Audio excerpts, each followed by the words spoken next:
Welcome, Bridge Builders, to another episode of the podcast. Today we have a remote guest joining us today. It's Baylie Clark. Baylie is spelled Hi guys. B-A-Y, sorry, Yeah. B-A-Y-L-I-E. So, Yeah, my um, mom really wanted to make sure I never got a keychain at a Yeah, I convenience hear store or that. anything when I, yeah.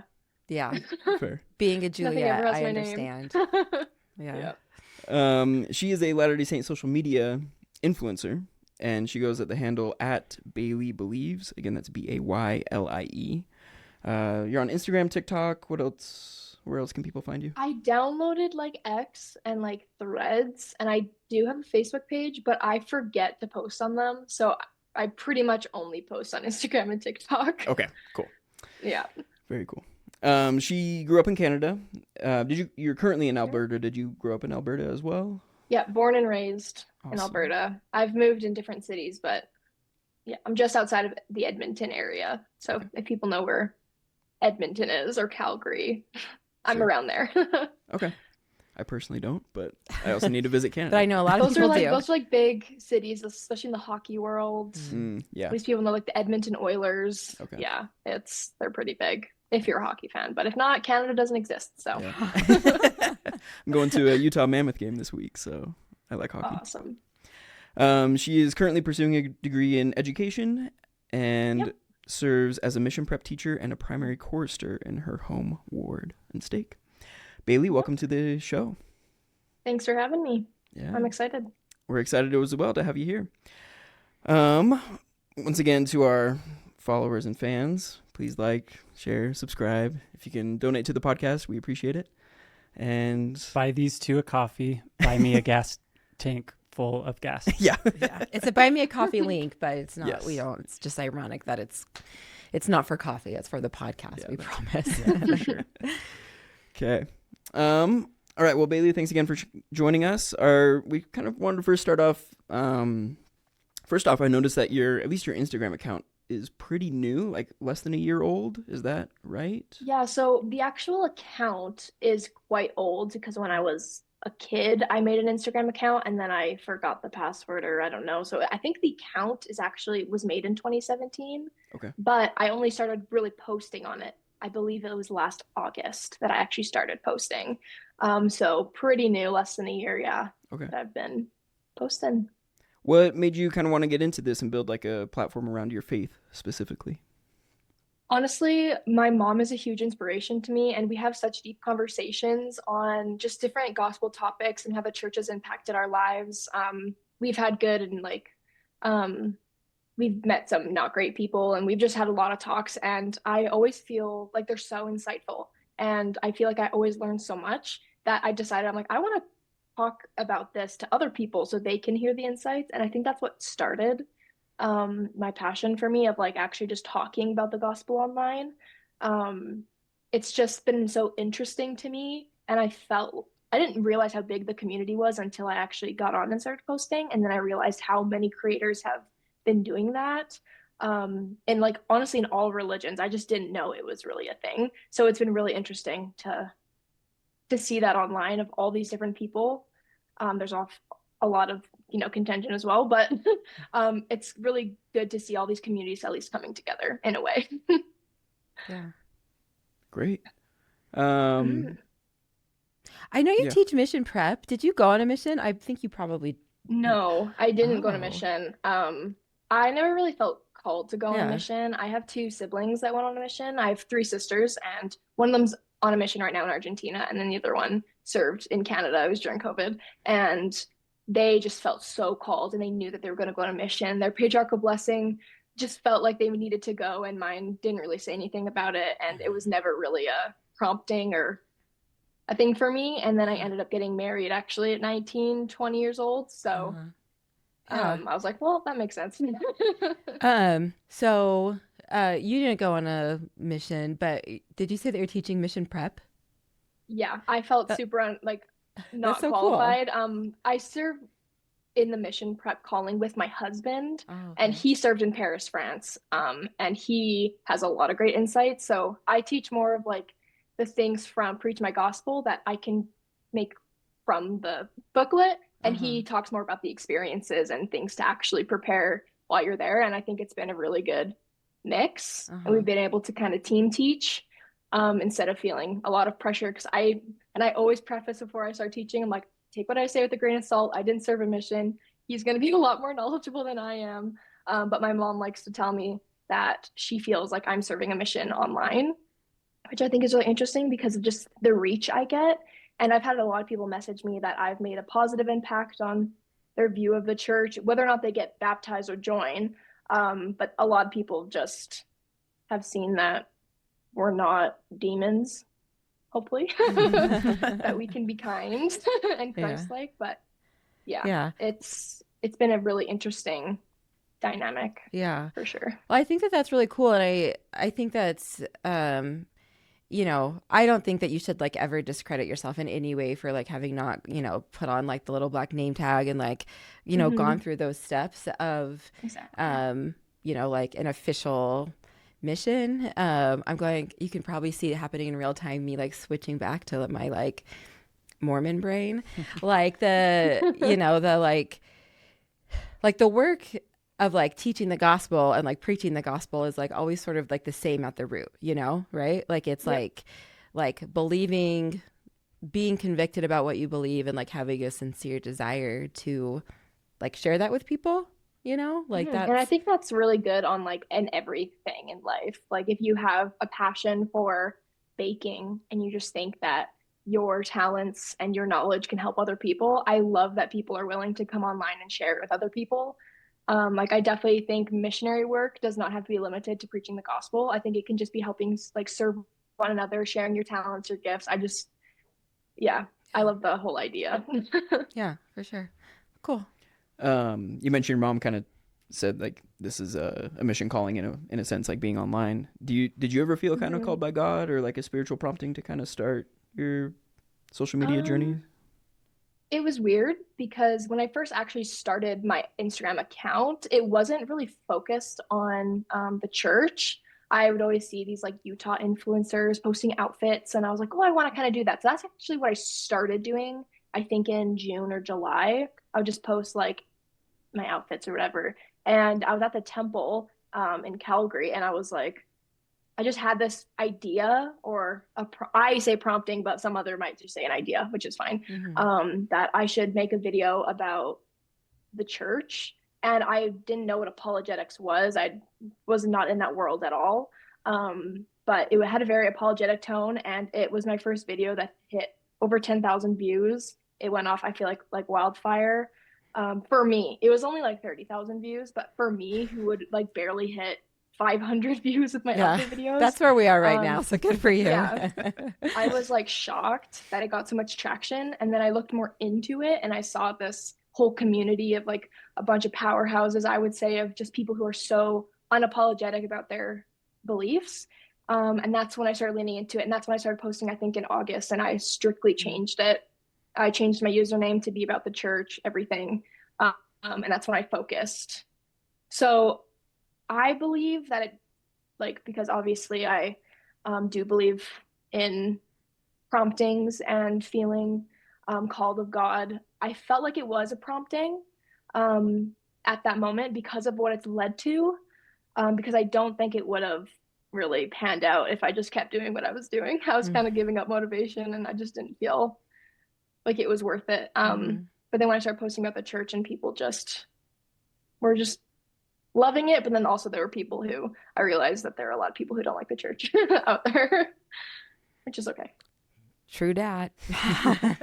Yeah. And it's on both sides. I see it on both sides. I see people negative on either front. So yeah. And it's so much easier.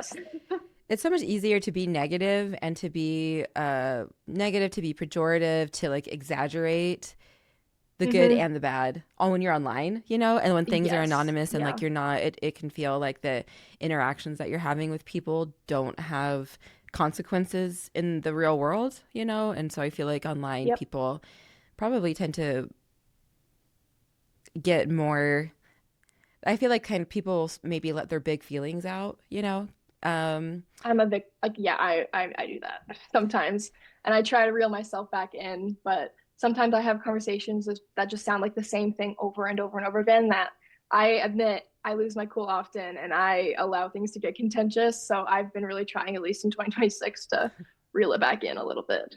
Yeah, it's a real it's challenge hard. for all of us, I think. Agreed. Mm-hmm. Yeah. Okay. We were kind of curious, like we just want to know maybe what one of your favorite scriptures was, if you don't mind sharing. Yeah, for sure. I have a Book of Mormon just because I knew that this question was on here. And I don't have it memorized. That's why. Well, it can't be your favorite then.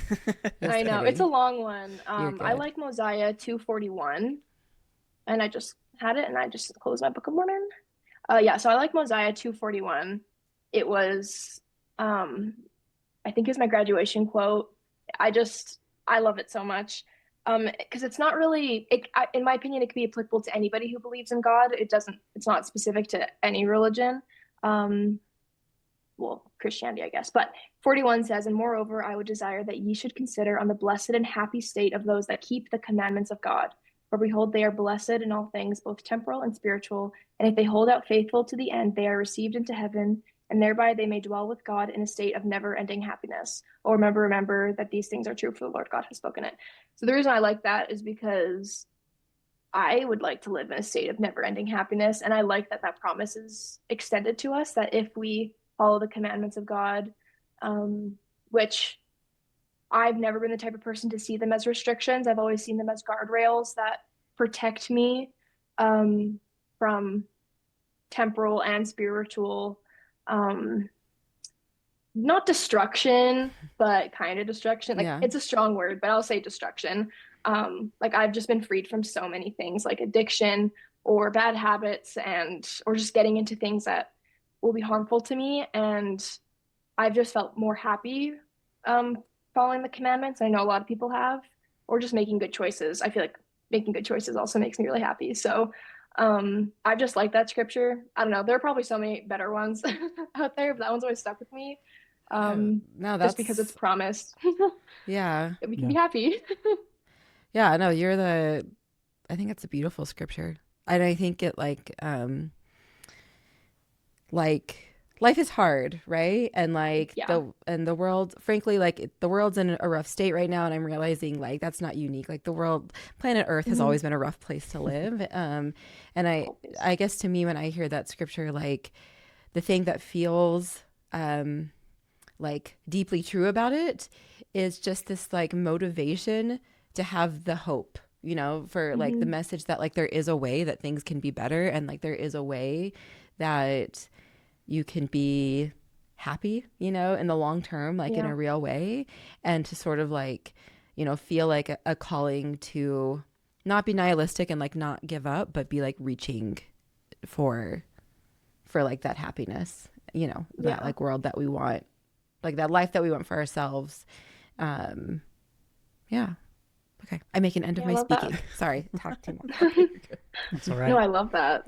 I want to give a little bit of my experience with that scripture. I've loved that scripture for a lot of years. I think it was during my mission that the mission president really emphasized that one with us, and it's really stuck with me ever since. I think for me, my experience though is another impact that it had on me, as I would think about it, is if other people aren't happy, well, they're obviously not keeping the commandments. And it was just kind of a judgment, more internal than anything there. And so in that way, I've had to kind of rein myself back in with my passion to be happy, and my passion to help other people be happy as well.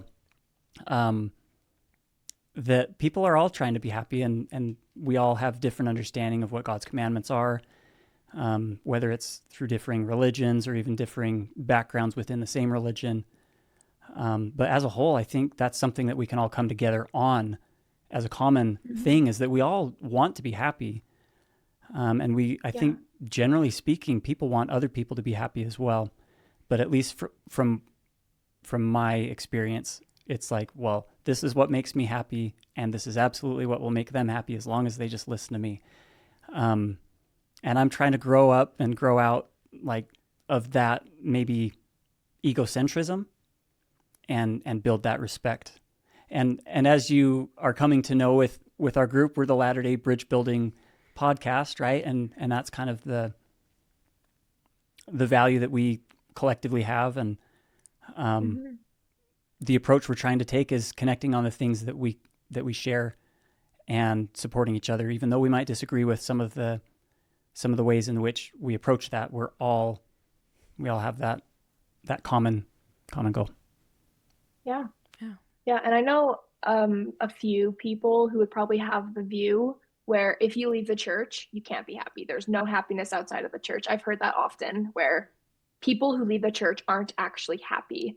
And I always think about how we believe in such a merciful and loving God, that how unmerciful and unloving God would have to be if happiness was only in a church where I believe only has 17 million members in a 8 billion people world. Like, there's so much happiness out there.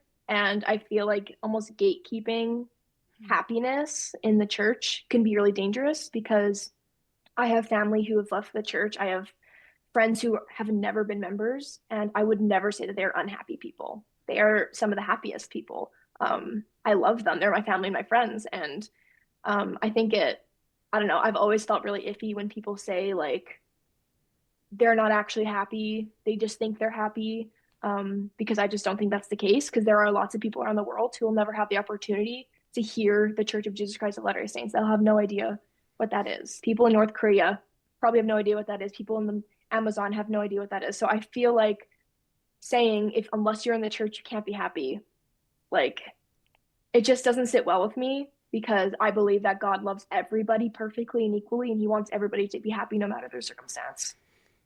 Well, I admire that you have that mature perspective. Yeah. I definitely didn't just a handful of years ago. So I think that's great.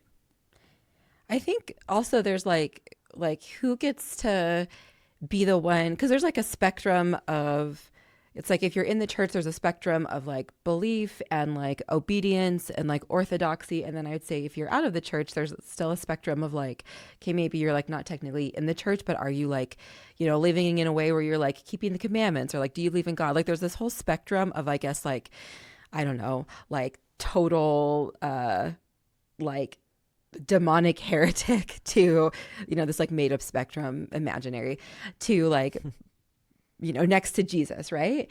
And it's like, and there's like people on and off, people in and out of the church are going to like fall all over that spectrum in terms of like where they are in their beliefs, where they are like in their theology, where they are in like how they treat people, where they are in like their choices. And so I guess, just this idea of, people, Ashton, or judgy little toddler Ashton. I think I called you. At one point I referred to judgy toddler Ashton, and I feel like it's probably not going to go away. Not to say he is a toddler, but yeah, really, as a toddler, maybe as like a toddler, yeah, and as an adult, maybe a toddler mindset of like putting yourself in a position to say like, oh, well, since like they're not really happy since they're not in the church, it's like, well, who gets to be the one to decide like where that happiness begins? It's like, oh, like as long as your name is on the records, then you can be happy. Like that doesn't really make sense, or is it like, oh, you have to like go to church at least 3 Sundays out of the month, then you can be happy, like there's no way for us to like know. And sometimes it's just like in the church or out of the church is like, obviously we're so much more complicated than that. And like God is, God is so much, not that God is more complicated than that, but like God's not a toddler. Yeah. He is. Yeah. He can deal with he can deal with the nuance of us. Yeah. And I find so much joy in things that have nothing to do with the church. Like I'm very musical, and playing the guitar, I'll play a random song and that makes me happy. And just because I'm in the church, that doesn't mean if somebody else played the guitar, the same song, but they aren't going to be happy because they're not in the church. Yeah. So yeah, I think we need to just look at everybody with a little bit more love, because I do hear that of like, they must be so unhappy because they're not in the church, or they left the church, or they were excommunicated, and just all these things. And I don't know. It just has never really sat well with me. Yeah. I'm really happy in the church, but yeah, but I would say like one thing that we've like said before is that we're all experts in our own experience. And I know that like a few episodes ago, like when I think Mitch, like you were talking about like having left the church and experiencing where it felt like people were doubting like your reasons for leaving and kind of being like, oh, I don't know. I think that there's like something going on there. And you're like, no, I really think that I know, you know, I was there for it, you know, just this idea, like we're experts in our own experience. So it's like, no, like I know, right? Or like if someone has left the church and someone's saying you can't really be happy, it's like, no, like I know. And I would say this also goes to, I know that like people who have left the church or are outside, like we love, not we, because I am not in this specific subgroup, but people love to say you're brainwashed. Like if you're still in the church, it's a cult. You're not really happy, you know, you're not really making a decision. And I think that that just like is along that same line of like, who are you to like say my experience? And like, you know what, maybe there are people in the world that like do understand something about my experience that I don't, but they don't understand more about my experience than I do, you know, like as a total, as a whole. Yeah. I love that. And I think it's something that's just a human thing. It's not even with these distinctions between active and non-active, Mormon and non-Mormon or ex-Mormon, because I think it can happen. I'm not sure if you've experienced this, Baylie, but even within active person to active person, those judgments, those same judgments of happiness, of whether or not we're keeping commandments, those judgments can happen from, like I said, an active person to an active person. And I feel like it can happen from a non-member to another non-member in the same way. I think it's just a human thing that sometimes we distinguish between those that are in and those that are out that doesn't quite make an accurate representation of just that distinguishing, that apparently distinguishing factor, when in reality it is just a common thing that we all share as human beings. Yep. Yeah. Yeah. Yeah. Absolutely. Kind of on this topic of like, you know, ex-members, current members being on social media, right? You see a lot of this. I was kind of looking through some of your posts to kind of get to know you a little bit better, right, and so forth. And I noticed that you use about the same 5 hashtags that we all use, which is I have it in my notes, and I just just copy paste LDS Utah. But one of the hashtags that I noticed that you use is Ex-Mormon, and I was curious if Ex-Mormons are like a target audience for you, and maybe like why you're including that hashtag like on a page that's Baylie Believes. Which I don't think that. Oh yeah. Sorry, I just want to say like I feel like hashtags are like, you know, not that serious, and like the hashtags that I put on usually are like the way the wind is blowing, and also like what seems like might get some like attention to this, right? Because like the reason that, I mean, like when you're on social media, like you want to get noticed, right? Like you want people to pay attention to you. That's like, we're just out there advertising ourselves to everyone. And so I guess I just say that to say like, you know, whatever hashtags you choose, whatever your answer is to the question, we know that like hashtags are like not trivial. that serious. Deep. Yeah. Well, for me, like I wouldn't say that ex-members of the church are my target audience, because I talk about deeper things of the church that I know ex-members will not care about, and people who are not a part of the church won't really understand. I have friends who I always say, you don't need to follow me on my social media account, because if you're not a member of my church, you won't understand my content, and it's okay. But I use like Ex-Mormon specifically. One, obviously, because it will get traction, but mostly because if people are maybe doubting their faith or having a struggle in their testimony, and they may go in and lean into some of that Ex-Mormon content, I would like to maybe be not like a beacon or like a reminder, but I just want to be able to maybe show up for them and maybe help explain some things that maybe they struggled with. I talked about it a lot more in the past with my college schedule. I haven't really had time to really go into deep concepts, but I used to talk a lot about like really heavy misconceptions I've talked about like Joseph Smith, and I've talked about like the racism past of things. And like I talk a lot about more of the controversial topics that people may struggle with, that I feel like if I put ex-Mormon, that I know I'm probably going to get a lot of hate by ex-Mormons, but I also do hope that using that, I'll be able to be a beacon or just a reminder for people who may be looking into Ex-Mormon if they have a doubt that they're struggling with, but they maybe don't want to struggle with it, that I can maybe help them out a little bit. Yeah. I kind of definitely wouldn't say that my target.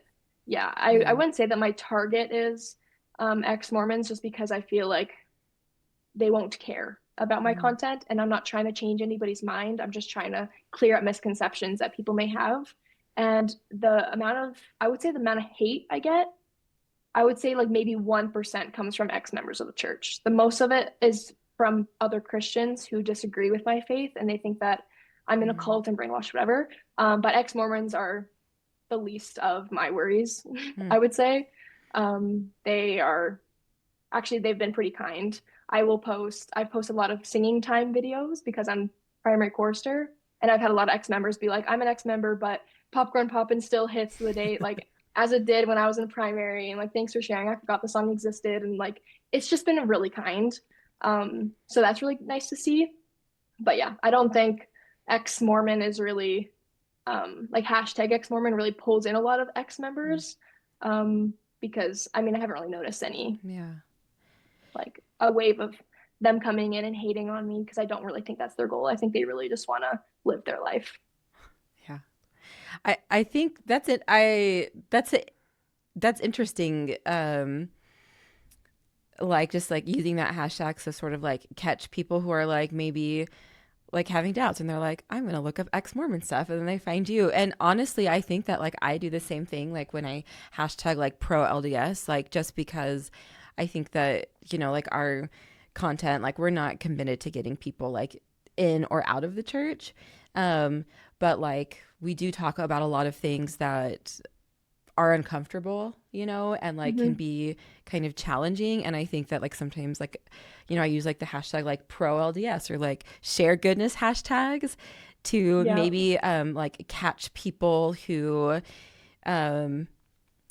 like who are really, really standoffish about any kind of like space where they're a little bit uncomfortable, to try to like catch them and like pull them in a little bit, again, like not to get them to like leave the church, but hopefully but like to have those like critical conversations, I think is really important. Yeah, and hopefully like since we're like we're trying to build bridges, to like invite them to just like they don't have to cross the bridge, but maybe just like take like a step, you know, or just like expand a little bit.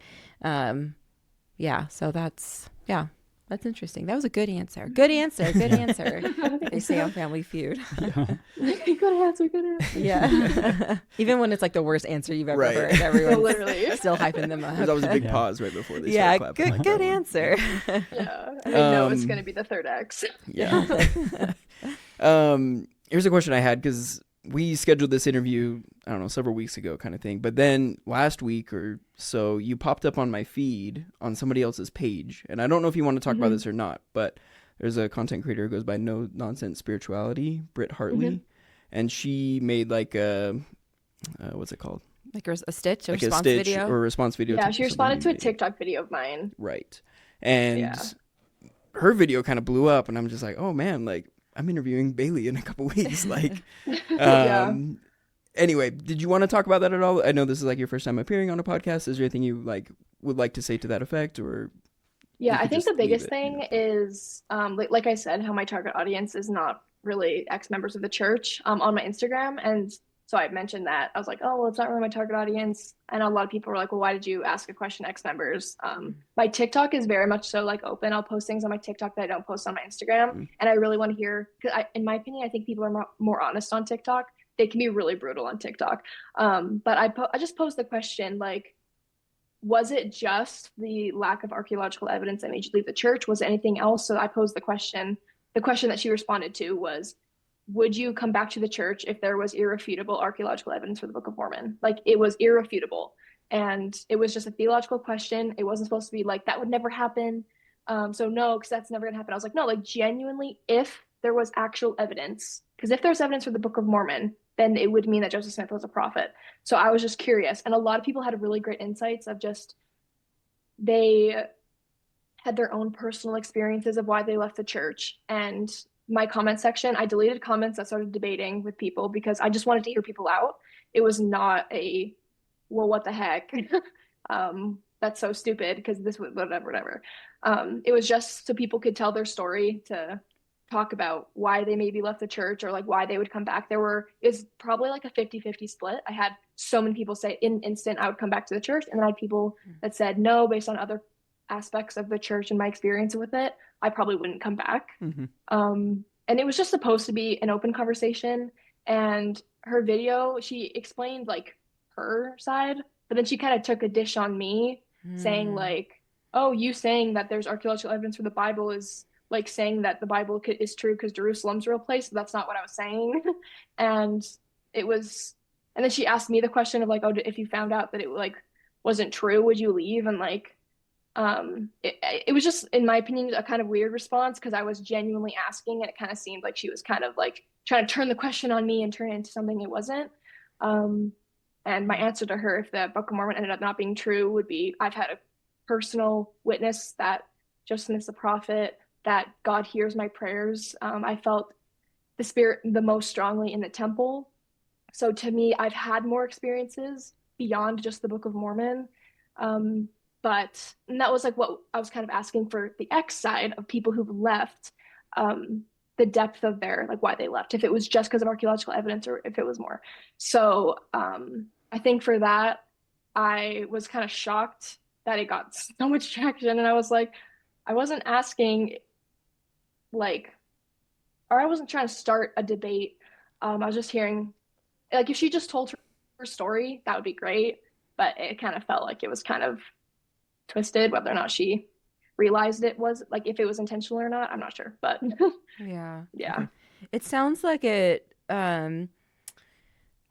sounds like to you, it seemed like she read something into your question that wasn't there, and then made it about something that it wasn't, and maybe it felt like, which I definitely could have done with her video. Like I definitely could have looked into like the words she said and just felt like she was almost attacking me, which I don't think she was attacking me, but I do think she was, just the tone of it kind of seemed like she was wanting me to reply and like wanting me to, I don't know. And it seemed like she was thinking I was like incompetent by thinking I thought just because Jerusalem's a real place, I thought the Bible was true. yeah, But I don't know. There were just layers, and yeah, but that wasn't my intention of the question. And I've kept that video up because people have had really great answers, people who've left the church and people who would say they would come back. So yeah, I thought it was a really interesting question, and I love hearing people's experiences. Yeah. I mean, I've always been I've always been a troll on the internet since, like, I'm not lying to you, since I was probably 11 years old, which was like in the 90s. And I love it. Like, discovered how to get out, like, make an account and get on a message board. Like, I've sort of always been out there, like, poking the bear. And one thing, which, by the way, I would never do on this podcast, because this podcast is only for respect and love and I love it, though. complete sincerity. But in my muggle life, sometimes I do that. But one thing that I've noticed is, in all my years of like poking and prodding people a little bit, is that people, like, if you say something or ask a question, people are so quick to respond to respond to the thing that feels big inside of them, instead of necessarily like the thing that you're actually saying. It's like, I feel like we all have these things in us that just like feel big, and these thoughts and emotions that we are sort of always there and we're wanting to get out, and we tend to like jump at opportunities, like, even if it's like not exactly what you were asking, like it sounds like sort of happened in this case. Like people just so often respond to a different question than what is actually being asked.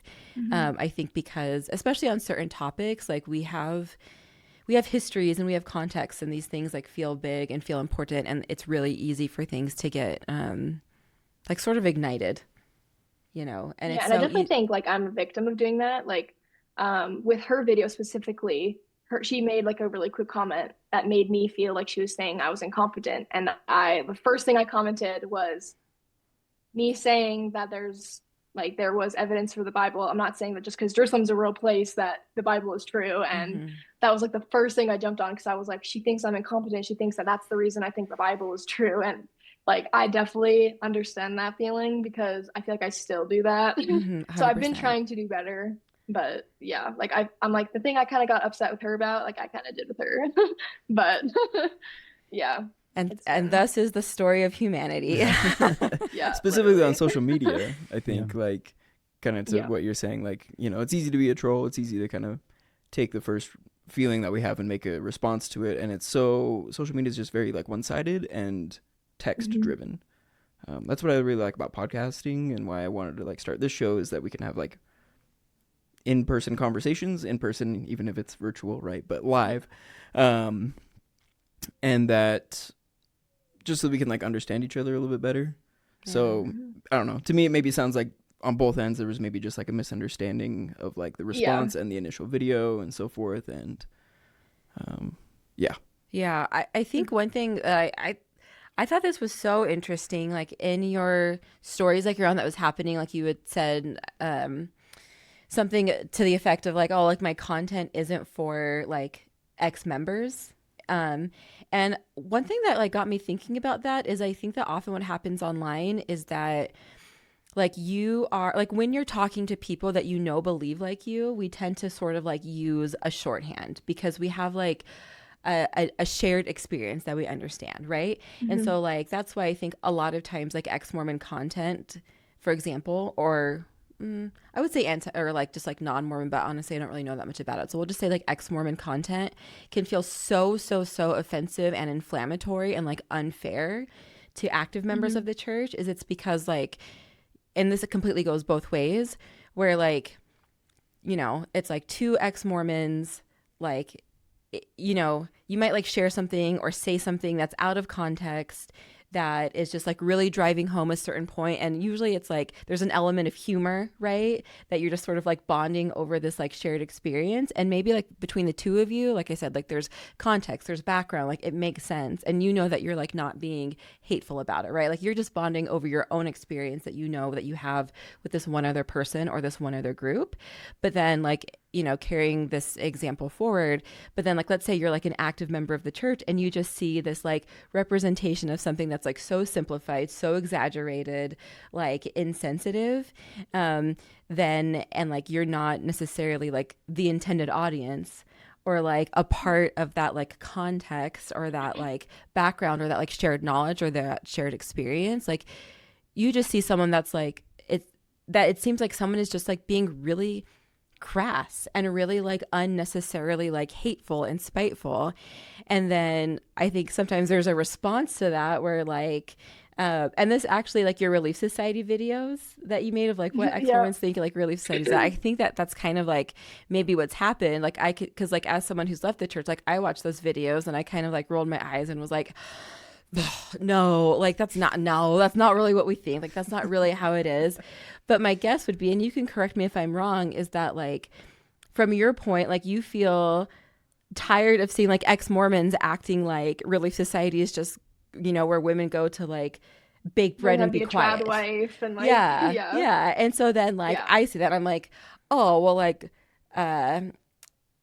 this is not my actual response. Maybe toddler Julia in like a previous life when I'd done less work on myself would see that and be like, oh my gosh, like Mormons are like so reductive, they're so simple-minded, like they don't understand the nuance, like, and then I go making content about like, you get it, and then it goes like, it just keeps going, forever and ever, and then we die.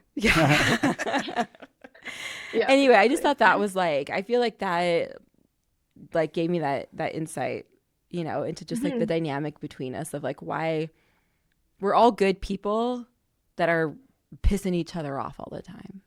Yeah. And I think I have to remember, and I try to remember that often when I'm like scrolling and I do come across like an ex-Mormon page, that I am not their target audience. Like maybe I am, but I use the analogy on an Instagram story where If you are a vegan, you shouldn't be going on a barbecuer's Instagram page and saying that you are hurt by this because you're not the target audience. So the barbecuer shouldn't be like changing their content to fit this vegan like lifestyle. You have your content that fits your viewers, and sometimes like if I do see like an ex-Mormon on a podcast or conversation, I need to remember I'm like they're talking about their experience. It's not my experience, and their content isn't for me. And it's like people will respond if it's like there are genuine like misinformation things being said, but I really try to steer away from people's like talking about their actual genuine experiences because as a member of the church, I've dealt with sketchy people who make choices that actually go against what our church believes. And I don't put the church on that standard. I put them on that, like that standard where I know that they're not supposed to be doing what they're doing, but I've had negative experiences. I've had conversations with my mom where she's like, I've dealt with a fair share of priesthood holders where they think they're all high and mighty, and I'm the woman. So I try not to really reply to women or men sharing their personal experiences they've had at the church. I try to only respond to people who usually make claims that usually tend to be misinformation. I try to stay away from people because it takes a lot to actually share your experience online, especially because you know you're going to get flack and backlash. So yeah, I think it's good not to try to tear down people's actual lived experiences because I'm not there. And I know for a fact people are in the church are absolutely imperfect, that what they said happened definitely could have happened exactly how they said it did. So yeah, this sort of is like, and sorry, boys, I was born to yap, and also I co-host with too. boys. I know, yeah. We finally have another woman on the show. They are very smart, but you know, there's nothing like talking to girls. Like I had noticed that you liked the reel where I shared about how the bishop said I couldn't have my temple recommend unless I was depressed. And like on TikTok, Instagram wasn't like this, but on TikTok, I had a lot of people telling me that didn't happen. Like that, yeah. And I was like, I wish it didn't happen. Like, I agree. Why lie? Yeah, like I agree. It's surprising and it doesn't make sense. And you're right. That's not in the handbook. And you're right. This is not the kind of thing that bishops, like all of what you're saying is right, that it doesn't make sense. And all of those reasons is part of why it was like so hard and so confusing for me.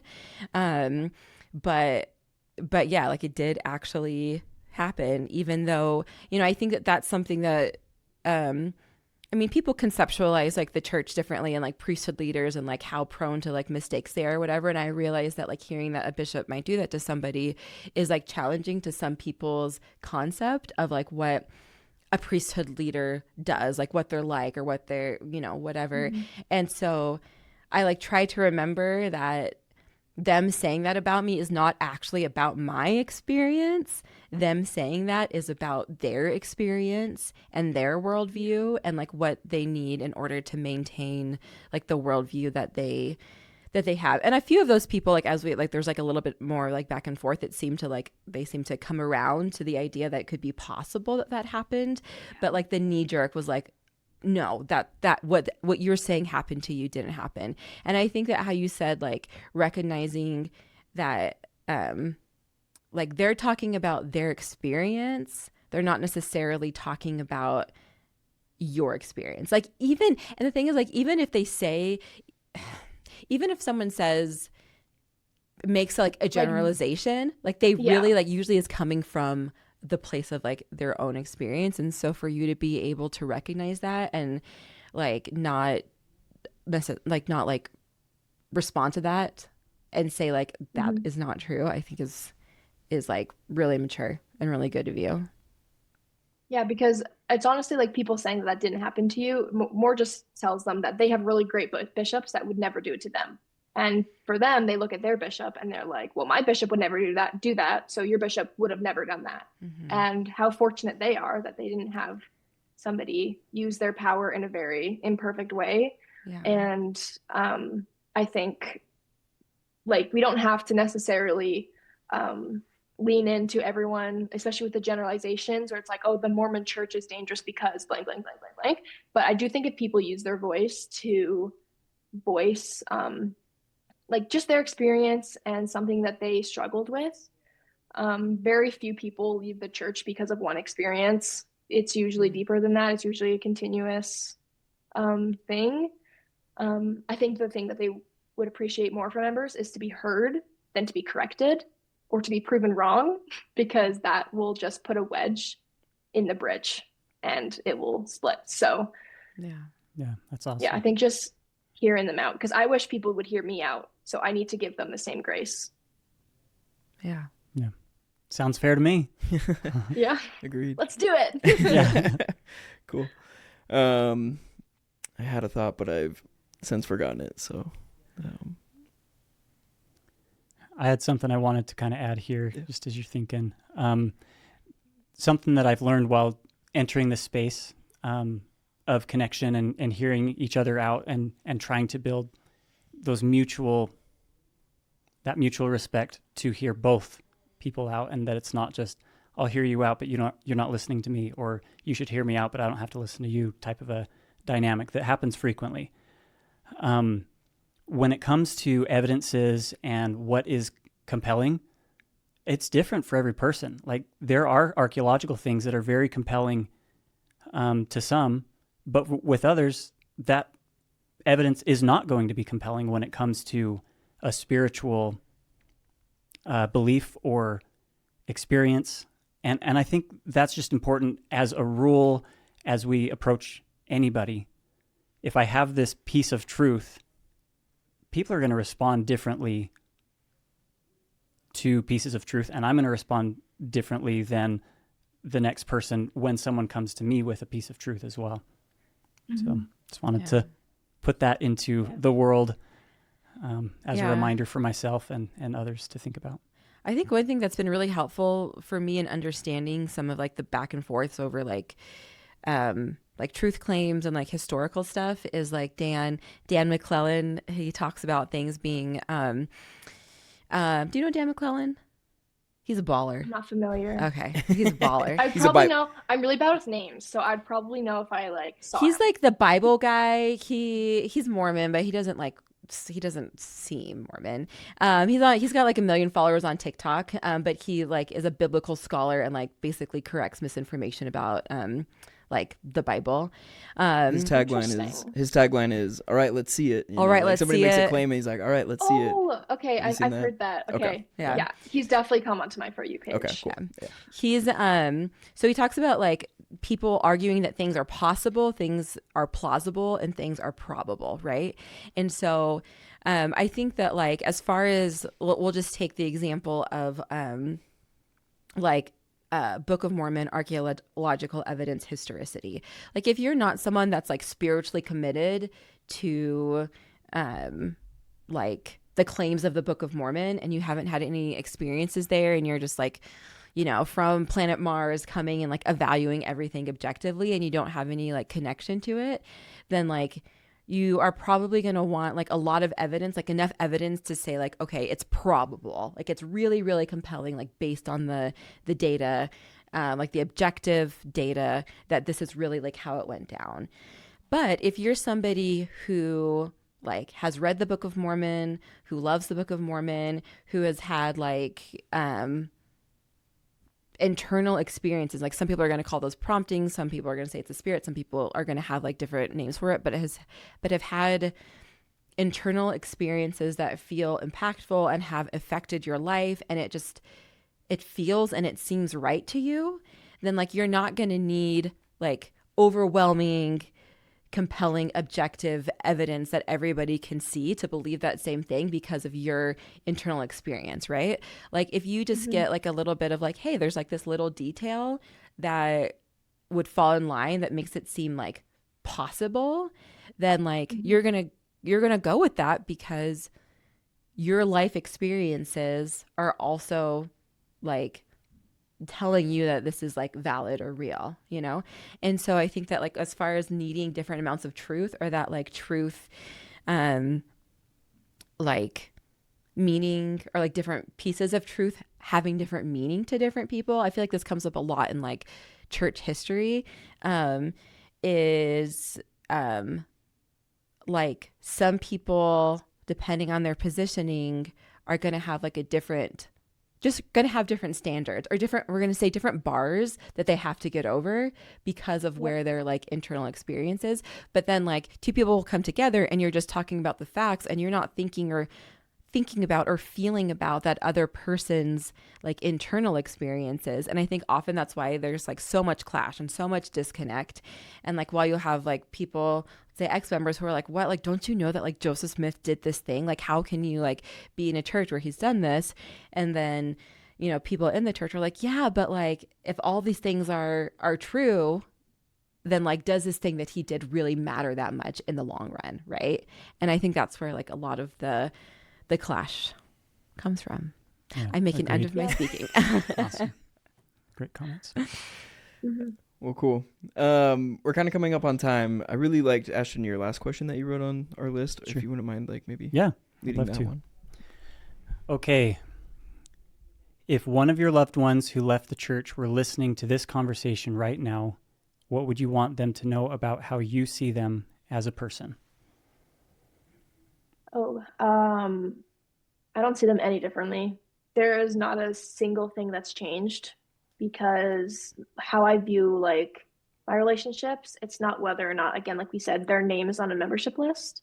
I know that God and Jesus Christ love them equally and the same regardless of them stepping away from the church. So there's no reason that I would have to do that as well. Like, or that I would love them less. There's every reason why I should be able to love them just as much, and their worth doesn't change. There's actually a general conference talk about worth tied to obedience and how your worth is up here, and even if your obedience changes, your worth stays the same. Whether you're doing what you're supposed to do or you aren't doing what you're supposed to do, your worth as a human being will never change. And I think being able to have an eternal perspective on other people's worth, being able to look at them as true children of God. My sister is actually really funny. And if she hates someone or really dislikes someone, she'll say, I only love them as a child of God. Because I think that's just so funny that she could dislike someone, but she'll still say that she loves them as a child of God. Because when you truly know God, you'll be able to love his children as he does. And I would never want my family, or if a friend of mine leaves the church, I would never want them to be worried that I view them in a way that is any way, shape, or form negative or diminished compared to their worth when they were in the church, because it's the same. And God gave us agency for a reason, and they used it. They used their agency, and there's nothing we can do on this earth that will change our worth. And I don't really see that it's my job to judge their decisions. That's not my position. So the only thing that is my job is to love them. And the second great commandment is to love your neighbor. And I think it's the second great commandment for a reason. So, yeah. I think that's a great response. I appreciate that so much. And the reason why this question even came into my mind is because I think back to my toddler self, my young adult self, or my teenage self, my young adult self, and even my older adult self, just the conditions that I've placed on other people for my love towards them, and that it is kind of based off of my expectations or my wishes for them. And I agree with you. I don't think that's how God works either. Certainly we have hopes for other people, but when it comes to just this respect and this love for people, I mean, their choices, using the gift of God to act and to learn and grow in their personal path and their personal desires and motivations, like that's a godly thing, right? And then for us who observe those things that sometimes make us disappointed or sad about things, that we too, hopefully in the godly ways that we're talking about, can give that unconditional love and respect for their choices. So. Yeah. Yep. If I can jump in as the token atheist here. I think both of your responses have been very beautiful, and I really resonate with them a lot, even though I don't believe in God anymore. And there's just something about, like, to me, like, the just shared human experience that I just, like, absolutely love and adore. And just seeing, like, you know, I've got my family and friends who are still members of the church. And of course I have my issues with the church, and there's a reason I left, but just to be able to kind of put that aside and still see them as that fellow human, that not only fellow human, but like my family member, my friend, someone that I really care about, and to make sure that they know, like, I don't see them as any lesser than, because I think, you know, they maybe have a belief that some atheists would call like fantasy or whatever, right? And so this goes like in every direction, and we all use like different terminology, but we all are saying like pretty much the same thing, I think. So, anyway, I hate to like go back to this because we already kind of talked about it, but like your experience with like Britt Hartley, I'm sure she probably hasn't showed up much on your page besides this like one interaction, but she's a very spiritual atheist, and she's like, I follow a lot of her content, read her book, and I think it's amazing and so forth. So I don't know if we could ever get her on the show as well, and I don't know, maybe facilitate something between you guys, like have a conversation. I think that'd be really cool. But that's shooting for the stars. That is. Little podcast. That would be a.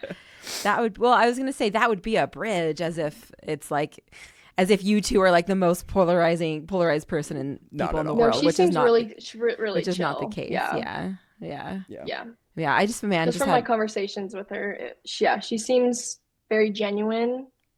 She doesn't really seem like the type to want to stir up unnecessary contention. So.